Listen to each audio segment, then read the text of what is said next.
Depuis 2017, sous la présidence d'Emmanuel Macron, notre pays connaît un double mouvement inquiétant. Les riches n'ont jamais été aussi riches et les pauvres jamais aussi pauvres. Dans un pays ainsi fracturé, où la prospérité s'accumule en haut pendant que l'austérité se propage en bas, le texte que vous nous proposez, Madame la Ministre, Monsieur le Ministre, masque une inégalité béante.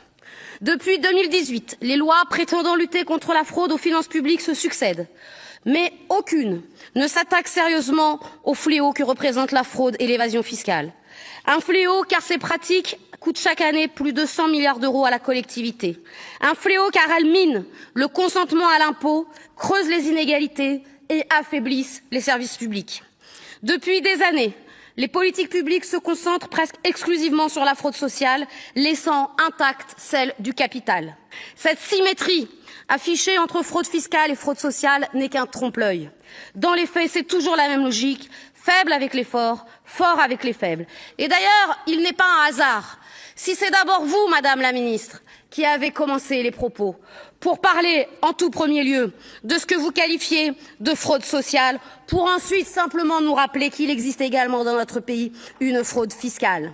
On s'acharne donc sur les allocataires modestes pendant qu'on ménage les multinationales. Dans cette République inversée, on préfère finalement traquer le fraudeur de 640 € plutôt que celui de 300 millions. C'est un choix politique, ce n'est pas le nôtre. Oui, la fraude fiscale est celle des puissants. Pointer la fraude sociale, c'est donc détourner le regard des véritables causes de l'injustice. Ce sont 100 milliards d'euros de fraude fiscale qui permettraient pourtant de financer l'intégralité du budget de l'éducation nationale et de la justice, ou de refinancer nos hôpitaux, nos écoles, notre transition écologique. Mais sur ce point, votre texte reste bien silencieux. Aucune mesure sur les prix de transfert abusifs, aucune extension du reporting pays par pays, aucune transparence sur les aides publiques versées aux grandes entreprises. Ce silence, ce n'est pas un oubli, c'est une vision de la société.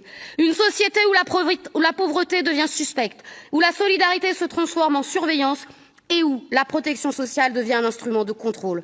Sortir de la logique mortifère est une nécessité, car elle n'est aujourd'hui, et malheureusement, que le terreau de l'extrême droite. Elle est une nécessité pour la majorité de nos concitoyens pour sortir de la crise dans laquelle vous les plongez avec ce texte. Je vous remercie.